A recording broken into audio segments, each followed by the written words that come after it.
Hello, everyone, and welcome to episode 14 of Momentum Live. Thanks so much for joining us today, wherever you are in the world. My name's Michael Hardinge, and super exciting show today. We're going to be talking about all things cinematography with a very, very talented cinematographer who's based here in Melbourne. This person has done some incredible things, has shot music videos for people like Anthony Kalia, is working on a feature at the moment, doing lots of really, really, really cool stuff. So I can't wait to have a chat to him about all things cinematography and kind of just dive into a little bit about his process and the creative process behind being a cinematographer. So with that, I'd like to welcome Ben Luck. Ben, welcome to Momentum Live. Hey Michael, how you doing? I'm so good. Thank you so much for joining us. Really appreciate your time today.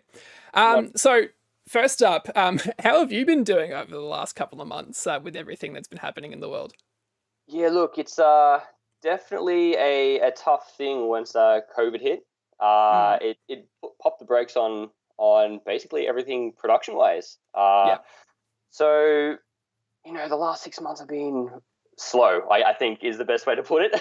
yeah, yeah, for sure. I was in the middle of pre-production for this feature that I'm actually currently working on, and you know, good and bad thing. It meant it gave us a bit more time to work on it, but it did put us back, 6 to 8 months. So, Yeah, um, totally. I'm glad that that's all over, and now we can all get back to work. Yeah, absolutely. That's definitely what we're excited about because Mhm. we're just so eager to like to get back shooting sort of thing. So yeah, really, really good that we're able to do that now as well. So I guess before we talk about your creative process in general, could you maybe take us back to the beginning? Where did your love for film and filmmaking begin? Mhm. Mhm. Well, I mean, growing up, I was sort of always into the films, and look, my favorite movie was Star Wars Episode 6 for all you Star Wars lovers out there. I know Nice. Episode 5 is the biggest, and everyone loves that more, but Episode 6 is my favorite. So I watched that nonstop. So I guess that's probably where my love for it was found. I think. Yeah.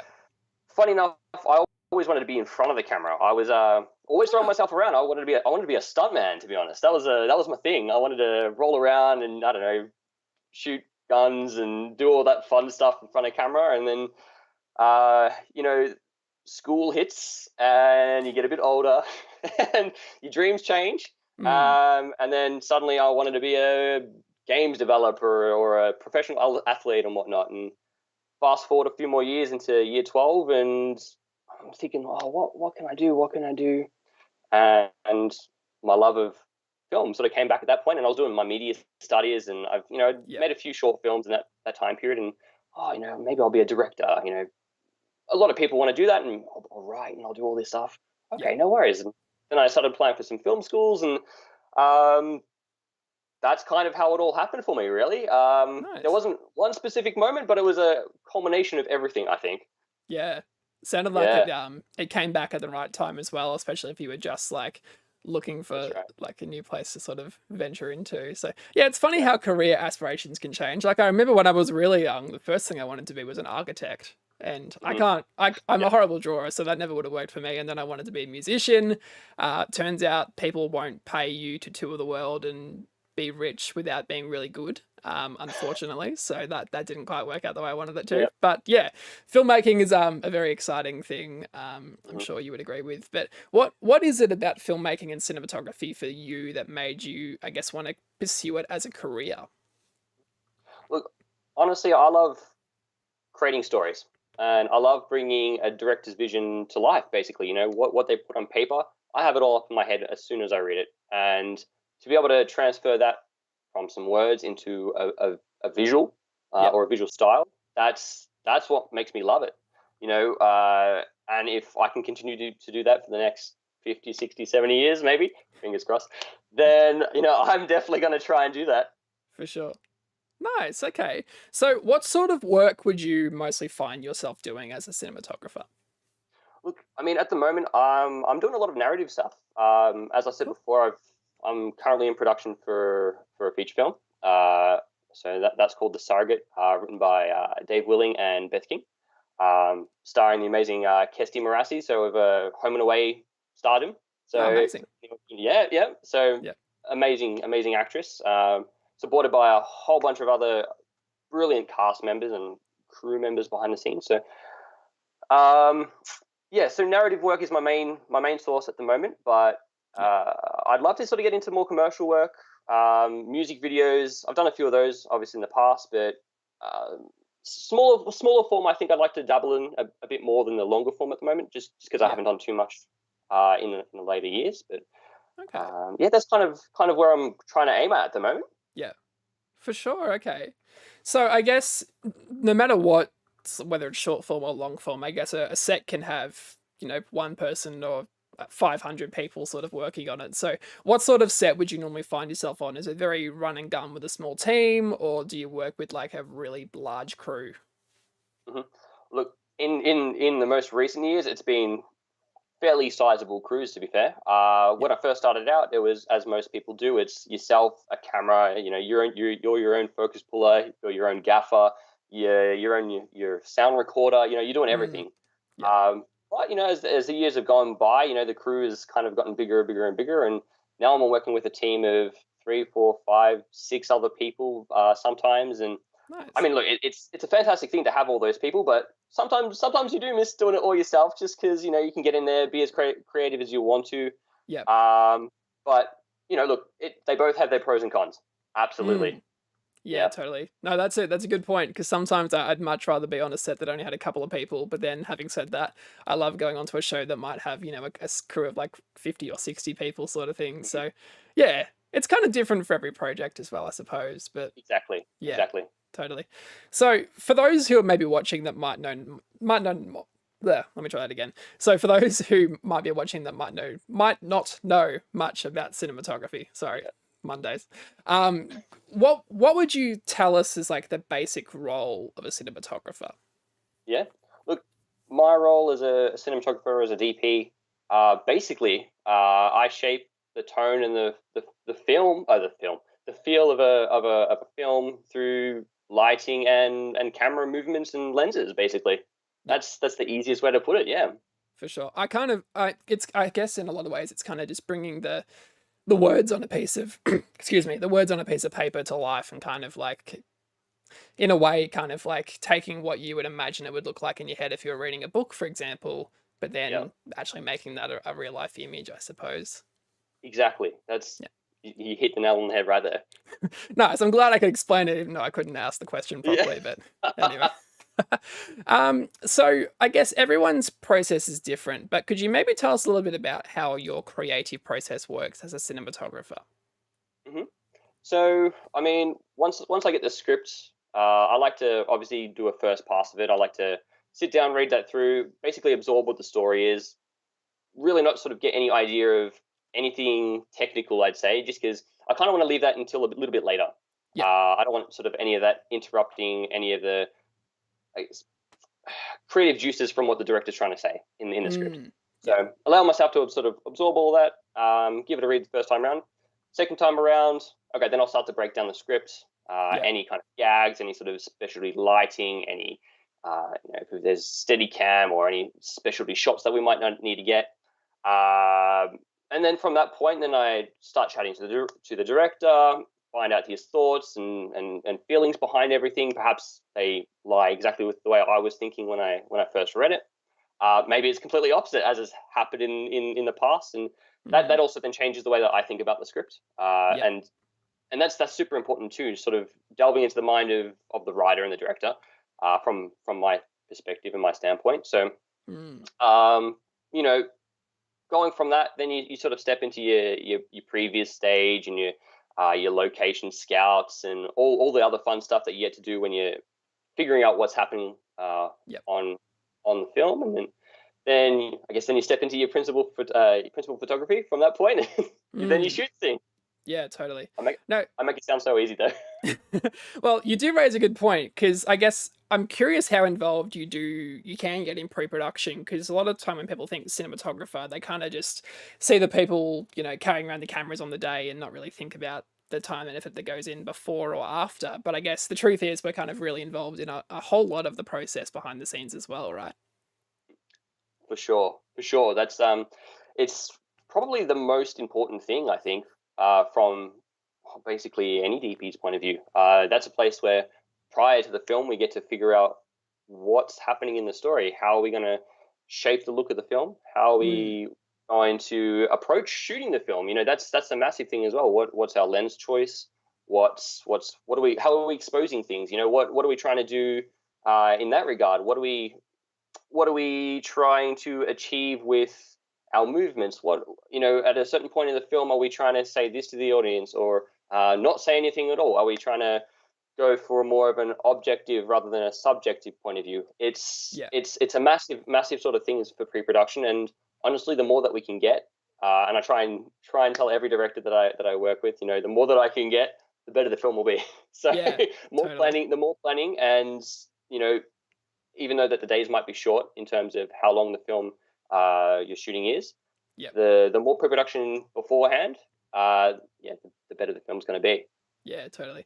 I think in a lot of ways, like production's kind of the easy part, right? Because you Mm, kind of have to make the film before you can make the film in a lot of ways when it comes to of course. cinematography and things like Mm, that. And yeah, even just like I think a lot of people underappreciate the amount of effort and thought that goes into every single shot, like whether a camera is moving or not moving at all, whether that light's turned on or not turned on, whether you know it's every single thing in the frame is kind of like very meticulously planned and intentionally put there. So um and it plays into a lot of like things like the visuals and tone. And I I guess going on from that, why do you think like shaping the visuals and the tone are such an important part of the filmmaking experiences even before you get to set? mm. Look, honestly, that sets up the film for, well, not just the viewer, but for even the crew working on it. If everyone's working towards the same goal, and they know the essence of what the film is, Mm, and that this circles back to sort of your tone and the look of the film. Everybody's working on the same film, if that makes sense. yeah, They're all not guessing as to what's happening. for Um, sure. Yeah, they know they don't have to ask questions necessarily, yeah. especially when you're 10 hours in, Mm, and you're burning the midnight oil, and you're on your last sort of setup, and things are missing in the frame, and people are getting tired of bits and pieces, and someone says something, and well, you already know straight away that this is going to work because you've discussed this all before. yeah, And that's why it's super super super important to have that basically prior to shooting. It sets up everything. It yeah. really does. Totally, totally. You raise a good point there as well because you actually didn't finish on set until about 5 a.m. this morning. So thank you That's very right. much for joining us after what must have been a very long night on set. But It yeah, was. that's It was. such a good point as well. And if anyone has any questions for Ben, let us know on Facebook or YouTube. I can already see a couple coming in, so we'll definitely get to those shortly. Um, you mentioned things like pre-production when it comes to things like previs and storyboarding and stuff. What is your preference, and what do you? Well, I should ask what your preference is, and then what you get to do more often. I Mhm. suppose. Do you quite often get to do like CGI previs? Is it more just storyboards or shot lists? Yeah. What do you like to do, and then what do you realistically normally get to do? Of course, of course. I mean, what I like to do. I mean, stepping through a location with a camera is what I like to do. Kind of get a lens up. I mean, this day and age with your phones, you get all your little Artemis viewfinders and things where you can Yeah. take photos, and you don't have to carry around a chunky viewfinder with the lenses on the end Mm, anymore. I yeah. mean, it's great to have, Yeah. but most productions can't afford to do that these days, and a lot of Yeah. the stuff that we work on is independent films or whatever they Totally. might be. So, Yeah. um, being able to do that is definitely an advantage. So I like to sort of walk through that, pulling out sort of your Sunseeker apps. That's a massive part of it too. Mm. Um, what I'm just trying to think. What else there? I've just lost my train of thought. I'm sorry. Yeah, that's okay. So yeah, um, when it comes to like planning out the visuals, are you more of a storyboard person or more of a previs version person? that's right. Look, I can't draw either, so the best I can do is stick figures. Yeah. So if I can take photos, so much better. But Mm. Yeah. if I get a chance to do some previs, that I mean certainly helps on the shoot days. Yeah. But it's not something that I get to do very often, just because usually the pre-production time isn't as long that I'd Yeah. like it to be, or cast aren't there, or for whatever reason we can't seem to do it, which is Yeah. fine. Which is fine. So storyboards are usually the way to go. Yeah. If not, we've all got Photoshop and things these days. So drawing up Yeah. like little lighting plans and shot list and stuff like that. That's Yeah. usually my sort of way, or my go to way at the moment. Totally. Yeah, I mean, you'd be amazed what you can do with stick figures, but I think that the photo one is like a really good example of how to get like just I mean, yeah, we're visual people. We like Yeah, use cameras to do our job, so if we can use that instead of having to draw stick figures and like edge lights, things like that on like yeah. circles and squiggles, it would make it a whole lot easier. I think I've even used Lego at one point just to set them up and Nice. kind of get, yeah, yeah. You know what? Yeah. Whatever works. Whatever works. Totally, totally. So I got a couple of comments coming through. So Will Chan says, "Great working environment produces great results," which is a very good point. Thank And you. also says, "Awesome watching him work." So yeah, I think yeah, that's a huge thing as well. What is like the what do you like to do to foster like a creative and I guess in a lot of ways safe environment? Because creative work can quite often be very you know, if you're not careful with your feedback or how you approach it, you can very easily hurt people's feelings. I know actors can, you need to nourish them and make sure that they're looked after, and I guess not put in the position where the director's coming in and just being like, oh, that was horrible, let's try it again. But yeah, what are some of the ways that you like to keep things creative and I guess keep the energy and the vibe on set really yeah, really engaging? Wow, that's a very good question. Let's see. Well, I mean, even with people that I haven't worked with before, I like to keep a light tone. We're always having a bit of a laugh. Yeah.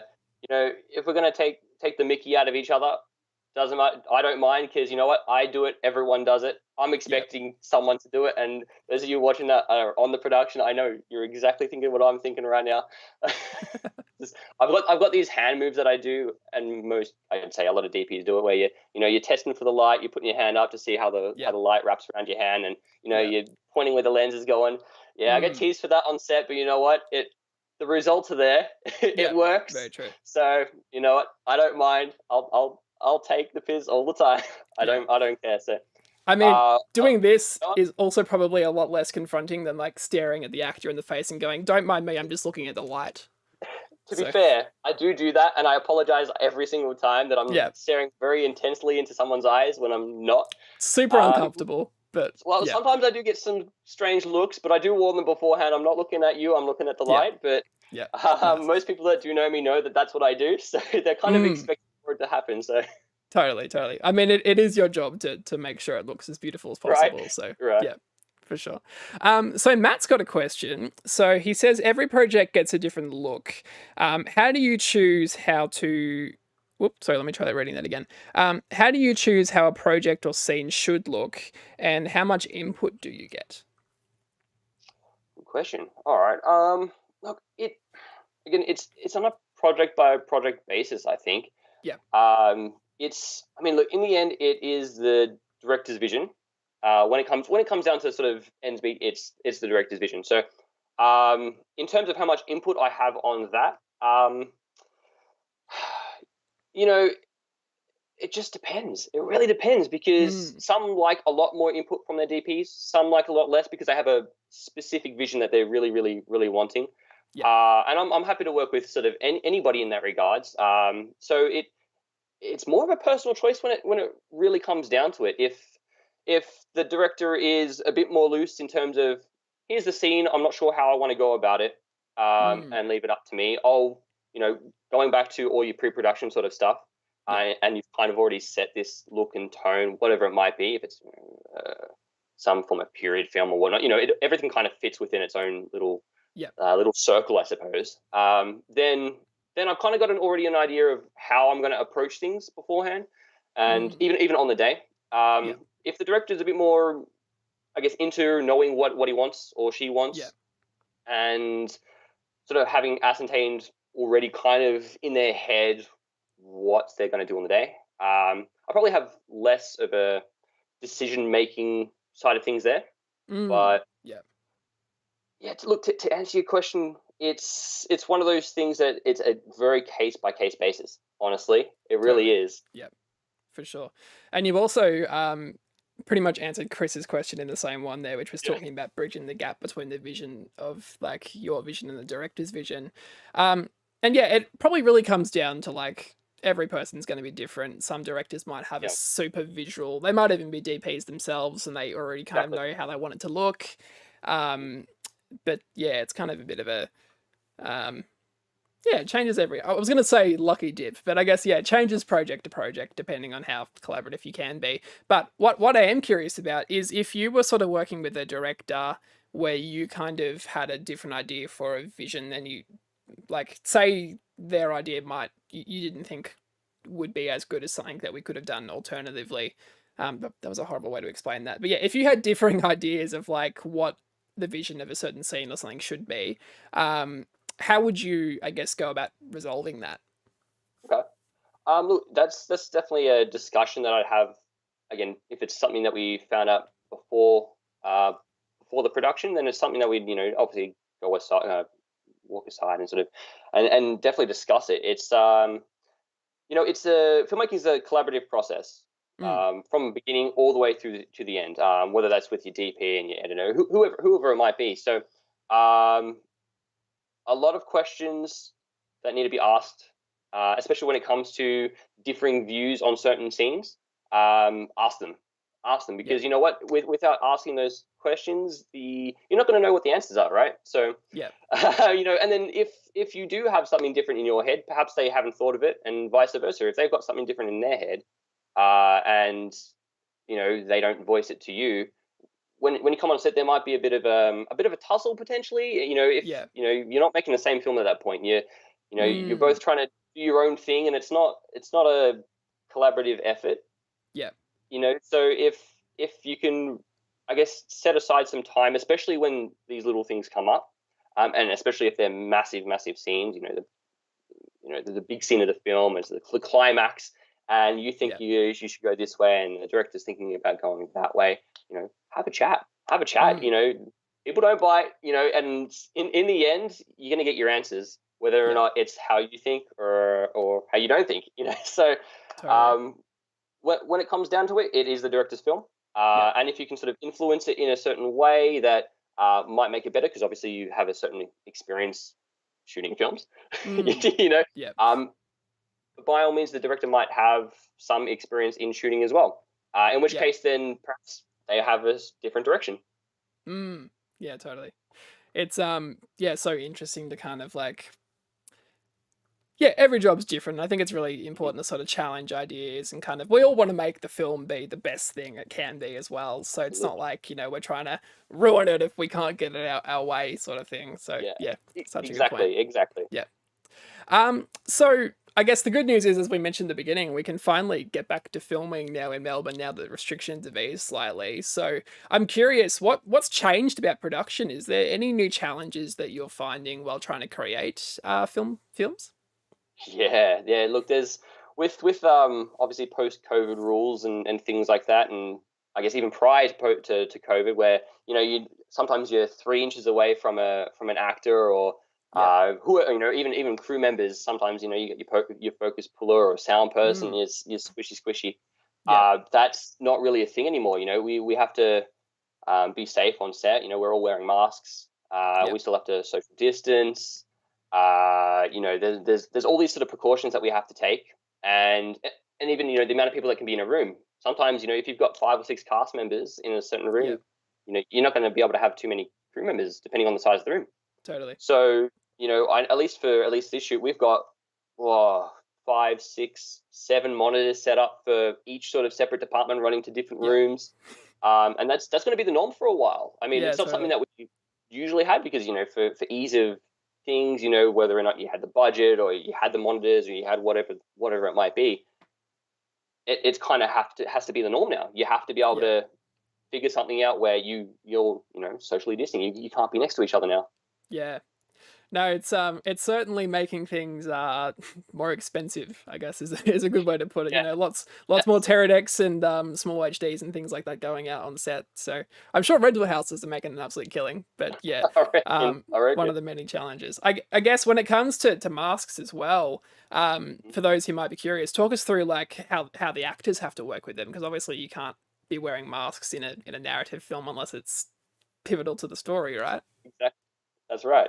So, I mean, usually between takes and scenes and whatnot, everybody masks up, Yep. as they should.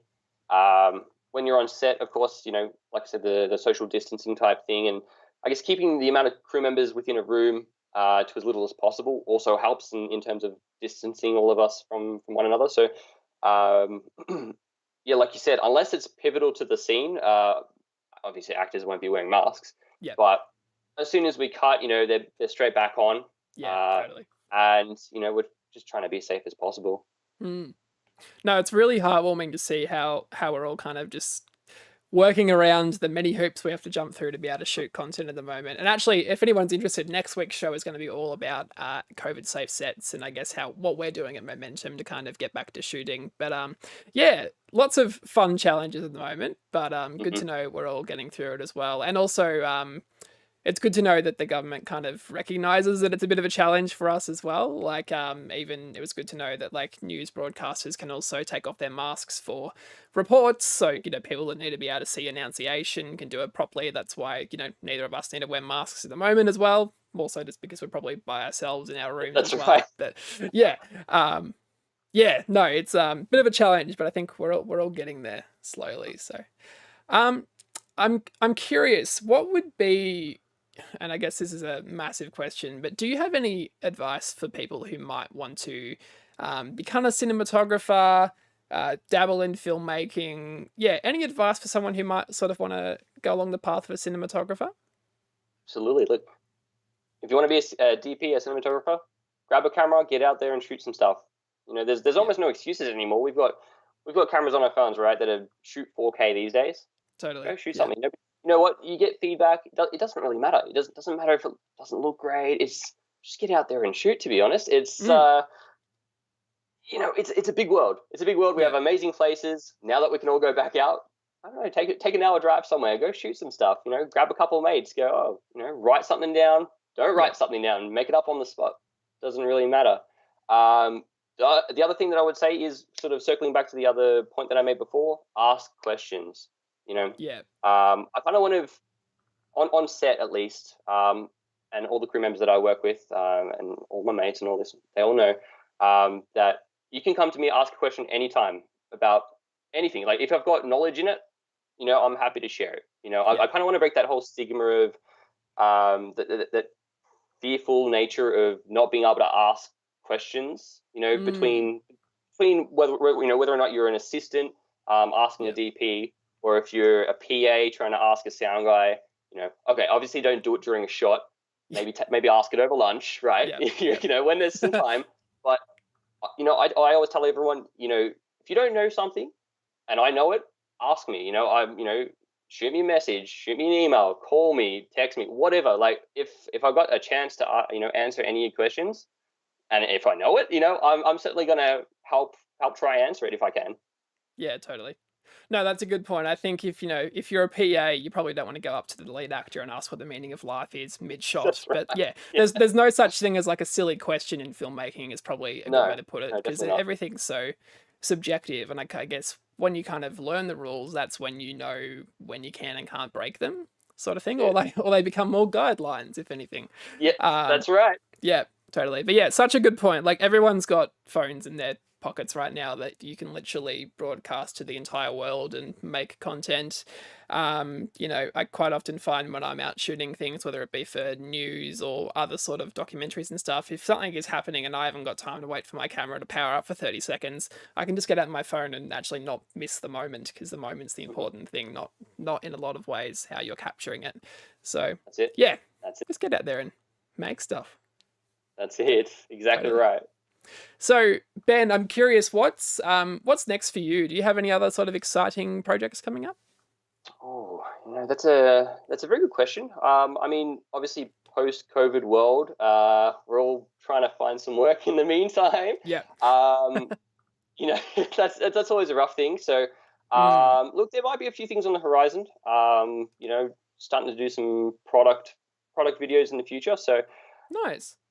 yeah, I've got a few other little shorts lined up in the sort of next coming months again because of relaxation of all the COVID related things. Yeah. Um, Yeah. So, and apart from this feature, at the moment, nothing crazy on my agenda yet. So I am open for anybody out there that's looking for a DP. So, just a little, just throwing myself out there. Totally. Yeah. Yeah. Look, nothing crazy as of yet, but I mean, look, the next couple of weeks is I'm focused on this feature. Yeah. So once that's all done, I'll be able to set my sights on what's next, I think. Totally.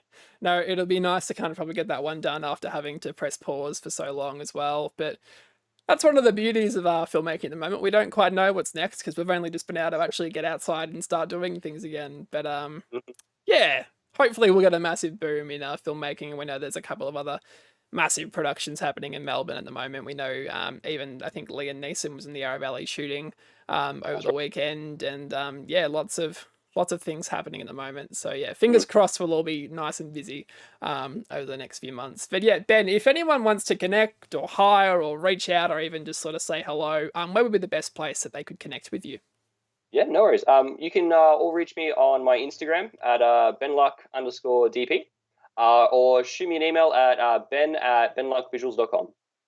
Amazing. Well, Ben, it's been an absolute pleasure. Thank you so much for joining us. Hopefully we get to work together soon as well, which would be amazing. Absolutely. But yeah, best of luck with the feature. I hope it goes really well. And yeah, hope to talk to you soon.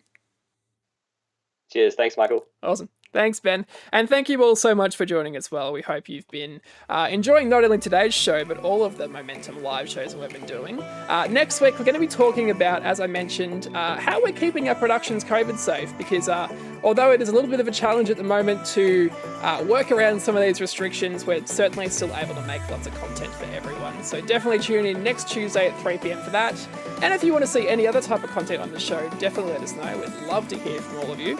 But until then, stay safe. My name's Michael Hardinge, and I'll catch you next week on Momentum.